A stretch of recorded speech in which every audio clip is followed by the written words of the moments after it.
শহীদ হয়ে গেলে ইসলামের দামামা বেজে গেল, কলমার দামামা বেজে গেল, মুসলমানদের দামামা বেজে গেল।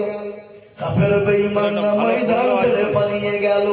রাসূলুল্লাহ বললেন, ও আমার সাহাবারা শোনো, সমস্ত লাশগুলোকে তোমরা একত্রিত করে জমা করো, তাদেরকে দাফন কাফনের ব্যবস্থা করে দাও।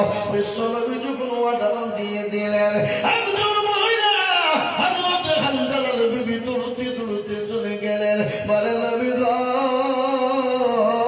ইয়া রাসূলুল্লাহ, আমি জানি যারা ইসলামের জন্য শহীদ হয়ে যায়, যারা নবীর জন্য শহীদ হয়ে যায়, যারা কোরআনের জন্য শহীদ হয়ে যায়, ও রাসূলুল্লাহ, আমি জানি তাদেরকে গোসল করানো হয় না।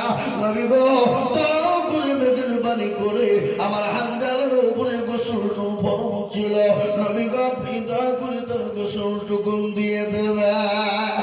বিশ্বনবী বললেন, ও সাহাবারা, আমি সমস্ত লাশকে দেখতে পাই, কিন্তু আমার হামজালার লাশকে কেন দেখতে পাই না বলো? হামজালার লাশ খুঁজতে শুরু করা হলো, অপরদিকে নবীজি তাকিয়ে দেখতেছে, বাবা, আপনার টোপে টোপে টোপে টোপে পানি পড়ে যায়। রাসূলের সামনে রাস্তা নাজির হয়ে গেল, রাসূলুল্লাহর চোখ বয়ে বয়ে বয়ে বয়ে পানি ঝরঝর ঝরঝর করে ঝরে যায়। বলে, হামজালা রে, হামজালা, জীবনের কোনো মায়া না, বিবির কোনো মায়া না, নতুন বিবাহ করে চলে হামজালা, বিবির মায়া নাই, ছেলে মেয়ের কিন্তু মায়া নাই। ওরে হামজালা,